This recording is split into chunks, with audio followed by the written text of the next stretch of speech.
Vamos agora continuar nosso tema, ou melhor, nosso culto. Tentarei falar menos, menos é mais, alguns. E vou pedir ajuda aqui ao Caleb, e sou acordo com ele, que eu vou ler o texto e ele predicar, ao revés. Então, para ajudar-me aqui, ele estará lendo Neemias, capítulo 4, como está aí na pantalla, versículos de 1 até o versículo 9. Deixa eu apontar aqui. Neemias, Antigo Testamento, capítulo 4, versículos de 1 a 9. Vale, el título pone precauciones contra los enemigos. Y así empieza. Cuando yo, Sanballat, que nosotros edificábamos el muro, se enojó y se enfureció en gran manera, e hizo escarnio de los judíos. Y habló delante de sus hermanos y del ejército de Samaria y dijo, ¿qué hacen estos débiles judíos? ¿Se les permitirá volver a ofrecer sus sacrificios? ¿Acabarán en un día? ¿Resucitarán de los montones del polvo las piedras que fueron quemadas? Y estaba junto a él Tobías amonita, el cual dijo, lo que ellos edifican del muro de piedra, si subiere una zorra lo derribará. Oye, oh Dios nuestro, que somos objeto de su menosprecio, y vuelve el baldón de ellos sobre su cabeza, y entrégalos por despojo en la tierra de su cautiverio. No cubras su iniquidad, ni su pecado sea borrado delante de ti. Porque se airaron contra los que edificaban.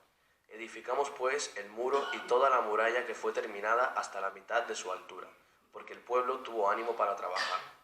Pero aconteció que, oyendo Sanballat y Tobías y los árboles, los amonitas y los de Asdod, que los muros de Jerusalén eran reparados, porque ya los portillos comenzaban a ser cerrados, se encolerizaron mucho y conspiraron todos a una para venir a atacar a Jerusalén y hacerle daño. Entonces oramos a nuestro Dios y por causa de ellos pusimos guarda contra ellos de día y de noche. Gracias, hijo. Habla mejor que yo en castellano.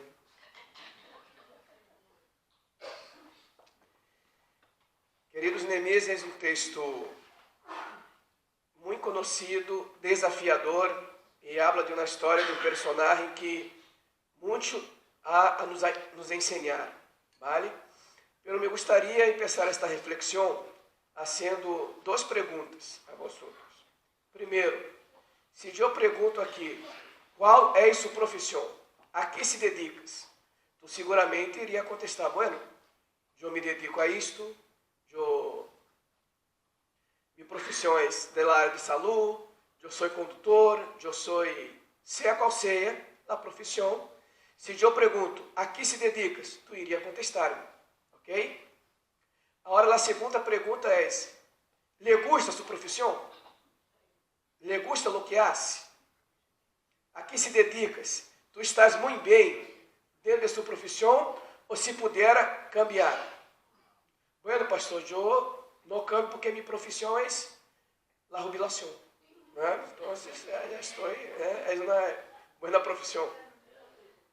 Vale? Então, se eu pergunto qual é sua profissão, todos contestarão, os que trabalham. Agora, se pergunto, ¿le gusta sua profissão? Quizás, bueno, se pudera, hacía isto, aquilo, outro. Pero esta semana, assim o que domingo à noite, desafortunadamente, passamos a nível de país uma tragédia terrível com os trens ali do tramo de Málaga a Madrid. E me recordo que passamos ali, no Margarita, Alfonso, Érica, justo esse tramo, há 2 meses, creio, vindo da convenção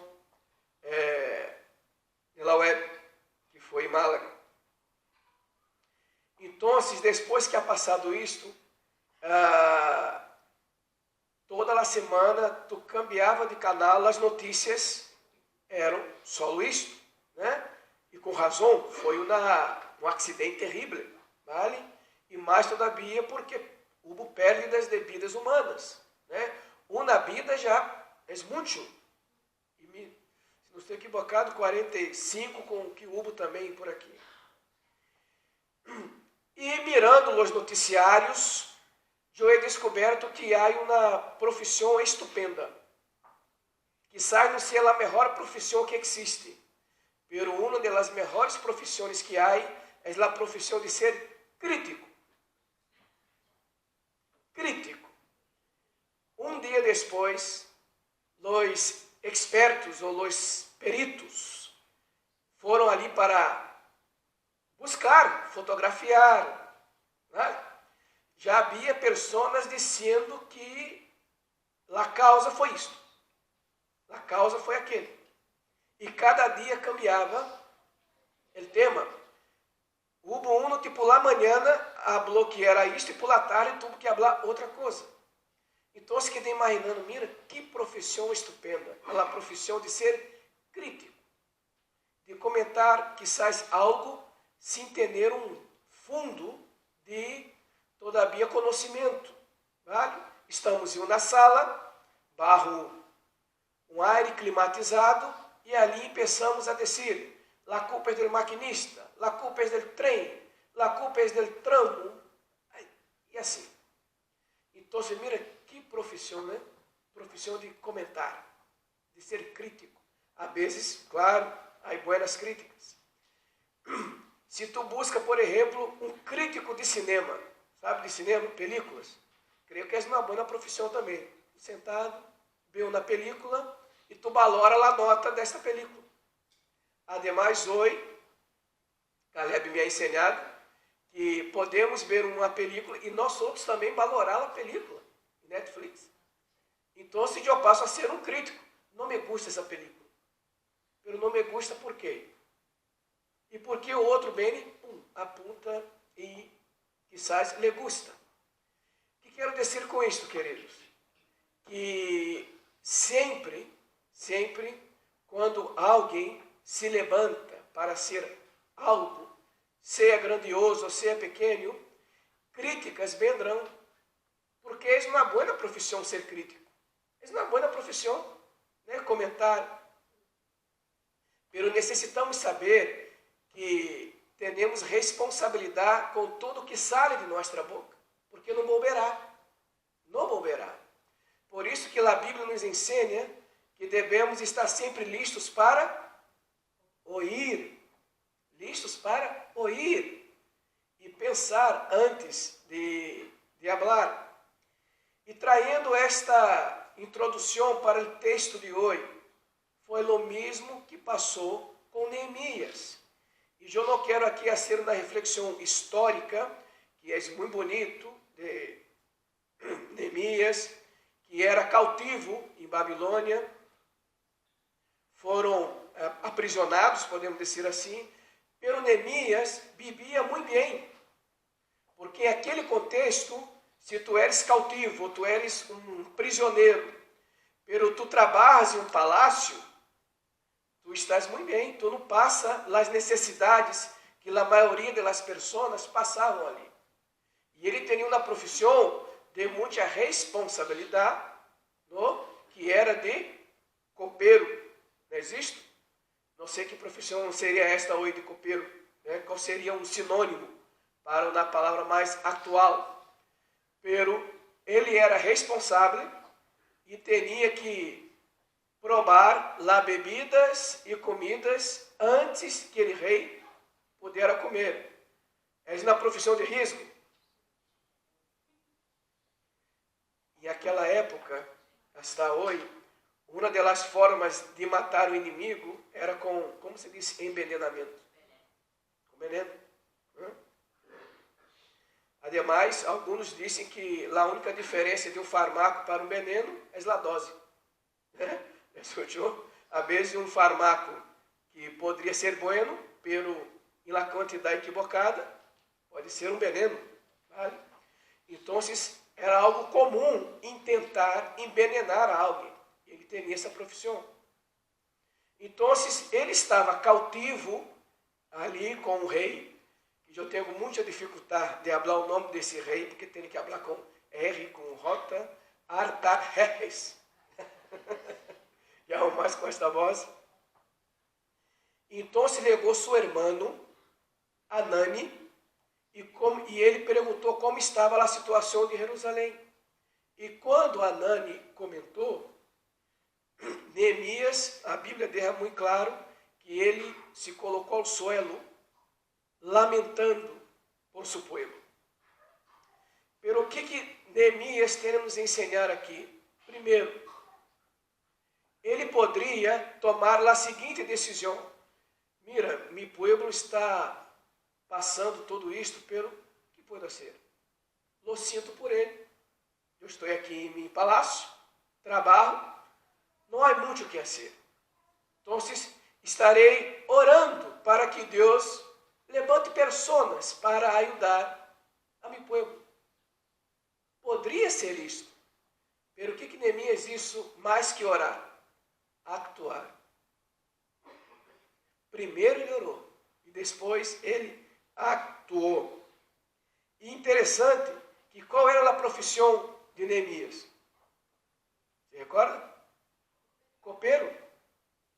E ele se ha despertado para ir a Jerusalém a ser o quê? Construir, edificar um muro. Ele não era paleta. Não era, como você disse outra expressão aqui, albanil. Não tinha isto. Mas ele tinha uma ideia clara de tentar ajudar o povo daquela maneira. E por que reconstruir os muros? Em aquele contexto, queridos, as muralhas de uma cidade era sua fortaleza. Era sua maneira de proteção contra outros pueblos e outros reis. Então, tu viver em uma cidade que não tem uma muralha edificada, tu estás muito vulnerável. Muito vulnerável. Então, este era o contexto que temos aqui. Pero, se recorda que comentei de los críticos del trem, de lo que passou? Sempre que alguém se desperta para fazer algo, aparecem alguns dizem incircuncisos, pessoas que não tinham nada a ver com a história. Vale? Então, aqui a Bíblia habla de dois personagens, né? Não sei se seria um nome recomendável para poner em seus filhos, né? Sanbalat e Tobi, vale? Pero é esse os nomes. E o que está escrito aqui? Quando olhou Sanbalat que nós outros edificávamos o muro, se enojou e se enfureceu em grande maneira. E isso escárnio. Ora, por quê? Tinha que se meter com isso. Não tinha nada a ver. Eu não estou invitando a ti para ajudar-me a construir essa labor é minha. Pero a pessoa estava ali, olhou, escutou e começou a criticar, né? Porque, claro, há todo um contexto ali de reinos contra reinos. Pero o que quero enfocar aqui é que quando escutou que iria reconstruir, que estávamos para edificar, já se levantou os opositores, os que queriam rechaçar. Pero muitas vezes, e aqui quero trazer um contexto, a pessoa não só critica, pero a vezes vem com críticas, com palavras muito pesadas, muito duras, e que quizás não se entendem. Então, o que passou aqui, continuando, que hacen estes débiles, mira, olha lá, referência, que hacen estes débiles judios, se lhes permitirá volver a oferecer seus sacrifícios, acabarão em um dia, ressuscitarão de los montones del pueblo as pedras que foram queimadas. E o que esse texto nos traz de ensinança, que quando temos algo a ser, edificar, construir, seja qual seja a tarefa que temos, nosso primeiro inimigo é vencer os adversários, é vencer as adversidades. Te preparas. Eu me recordo quando era adolescente, antes de Ayer, né? E era comum, os chicos, minha casa era na casa de esquina, sabe? Era lá, a primeira casa que entrava em uma calle sin salida. Então, ali era um ponto de encontro. Ao fim da tarde, os chicos quedavam sentados ali, né? Nós outros éramos o WhatsApp da calle, porque sabia de tudo, né? Eu sabia de tudo. E às vezes um perguntava para outro, perguntas nada que ver, ou perguntas de adolescente. Então, sempre aquilo, mira, o que queres ser quando crescer? Né? Ou lhe gostaria de ser isto ou aquilo outro? E eu me recordo que sempre dizia, mira, eu tinha 12, 13 anos. Eu quero, quizás, um dia conhecer outros países. Eu falava isso. E os demais miravam assim. Pero, Cláudio, tem que pedir algo que seja possível. Não sei. Tu está perguntando, me gostaria de conhecer outros países. Pero mesmo sendo ali uma roda de foguetes, de perguntando, pero se vamos parar para pensar, muitas vezes, mira, isso é loucura. Não conseguimos sair nem de nossa cidade para a outra, né? Sem permisso. Como vamos cambiar de país? Bem, tu me has perguntado que me gostaria de ser no futuro. Como harei? Não sei. Parece tonteria, mas já é como se for na barreira. Mira, deixa de ser louco. Pense em coisas mais fáceis.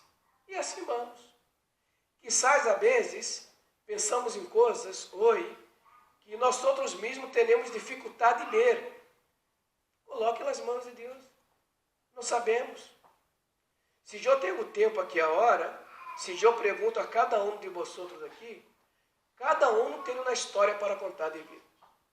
Cada um aqui tem sua história, né?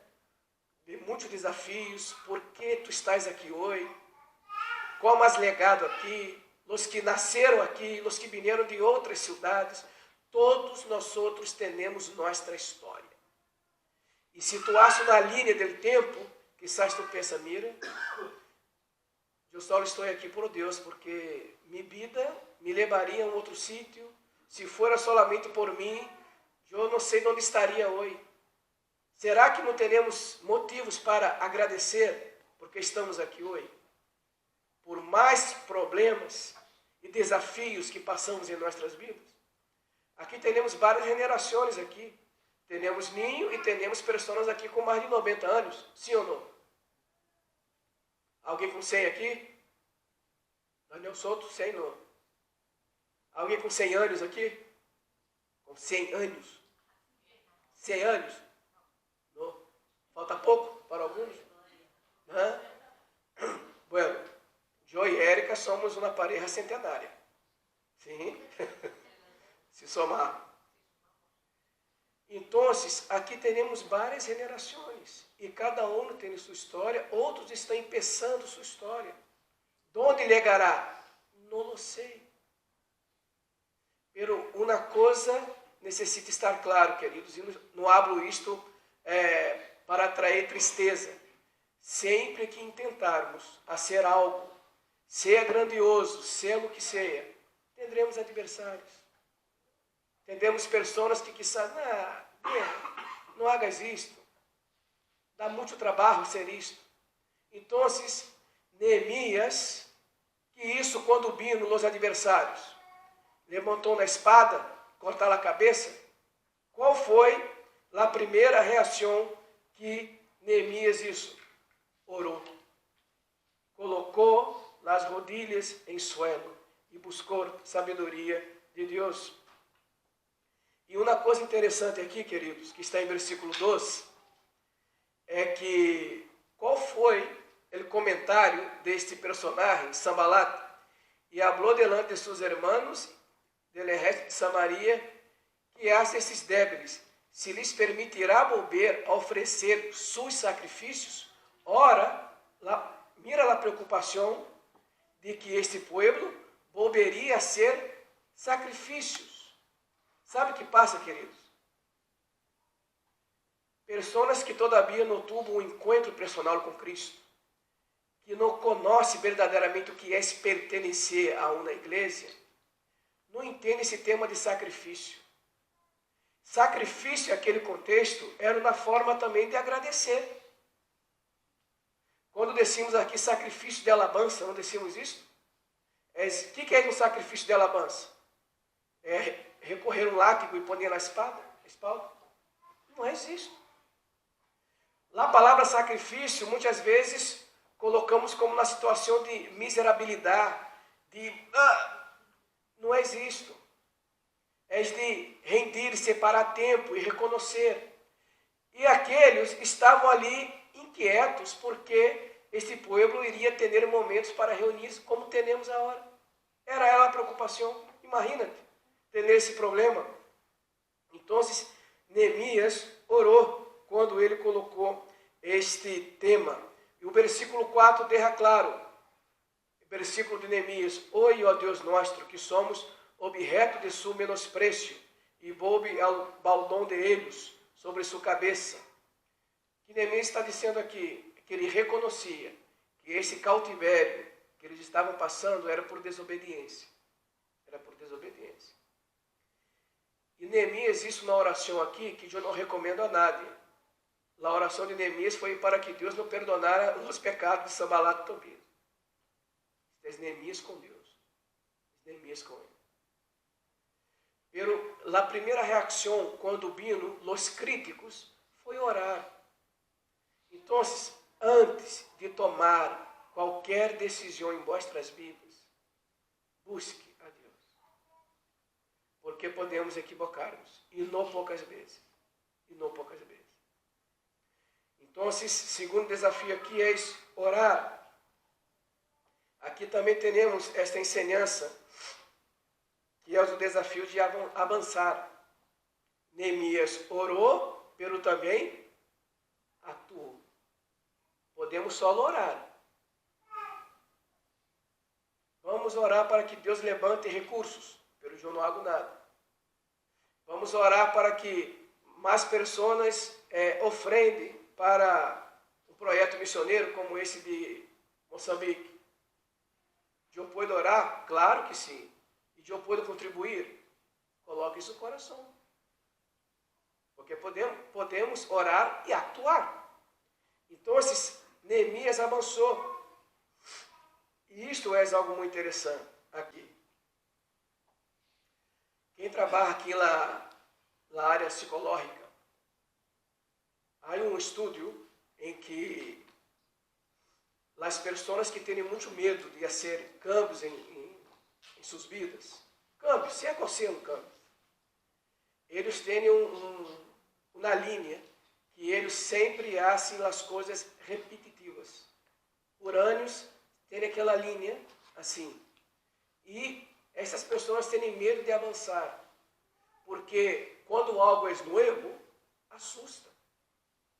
Quem aqui começou a teclar na máquina de escrever?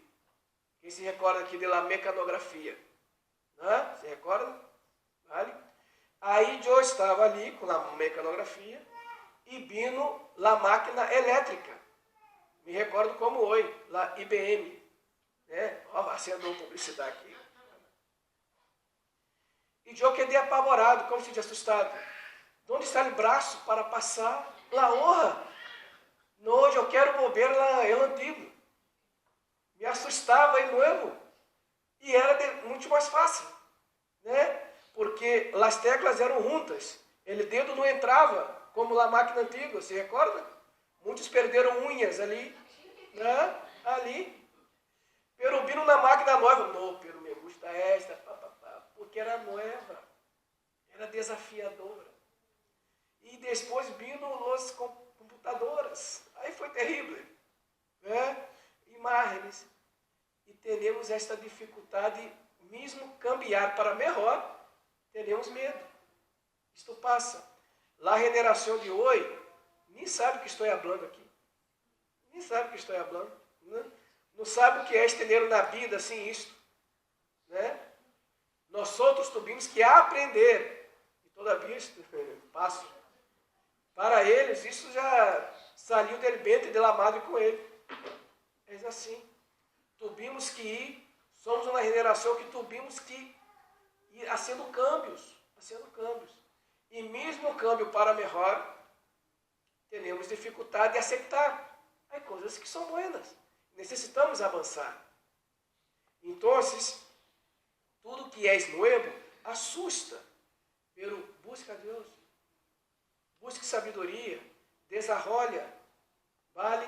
Porque quando escutamos a expressão, porque antigamente se hacía assim, mira, antigamente se lavava a roupa na pedra. Né? Hoje tem máquinas para lavar. Então, veremos antigamente, na idade da pedra. Mas assim. Antes não tinha coches. Antes era o quê? Quem tinha cavalo era rico. Pelas coisas cambiam. Então, sempre que vamos avançar, teremos obstáculos, internos ou externos. E isto passou com ele. Então, avançar, orar e atuar. Isto é muito importante. Agora quero, já partindo para finalizar, versículo 6, nos traz algo muito interessante. Deixa eu ver se é o 6.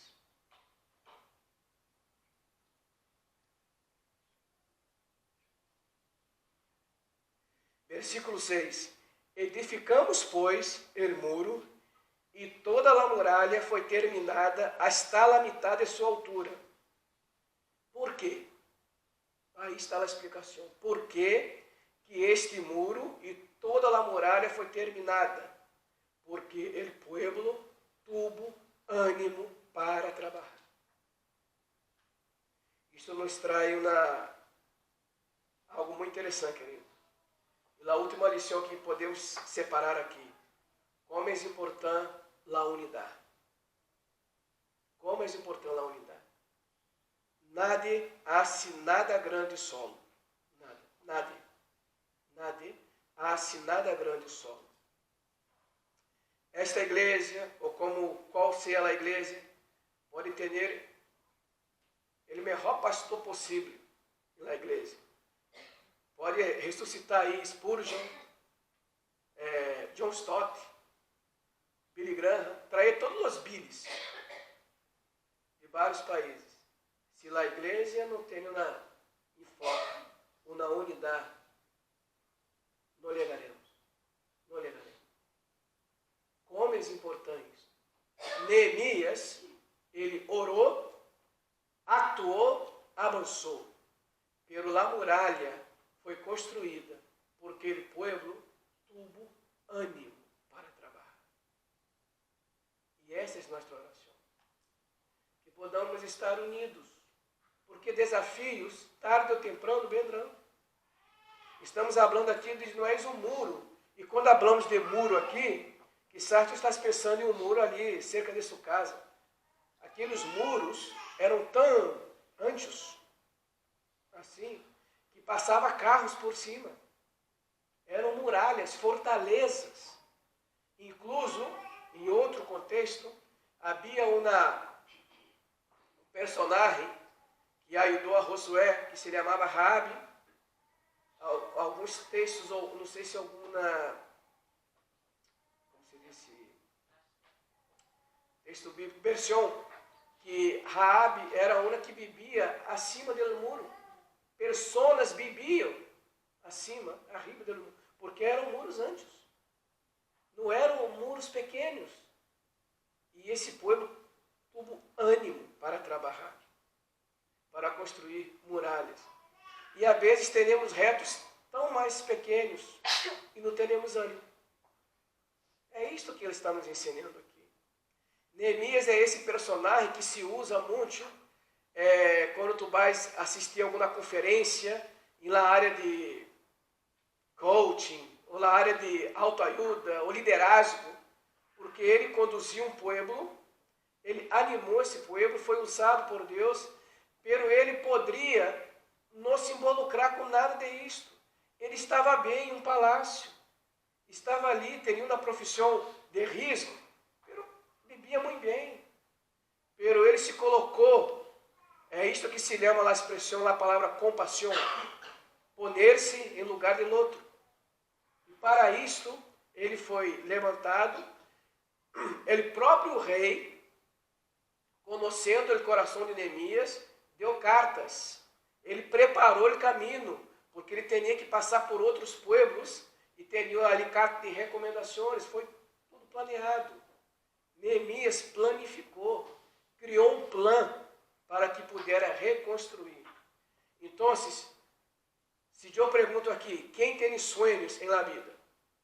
Se falta levantar, todos temos sonhos. Pero há sonhos que são quizás sonhos. Pero há outros que, eu tentarei concretar esse sonho. Há etapas, há processos. E o que muitas vezes passa com nós outros é que não suportamos os processos. Queremos só legar ao destino. Pero há um trajeto a seguir. E é isto que passou. Neemias não simplesmente foi construir um muro. Já estava ali o cimento, já estava ali as palas. Não sabemos o que passou ali. Então, trazendo essa reflexão para nós outros hoje, que Neemias nos ensine que sempre que se levantar para ser algo grande, aparecerão os críticos, aqueles que vão contestar.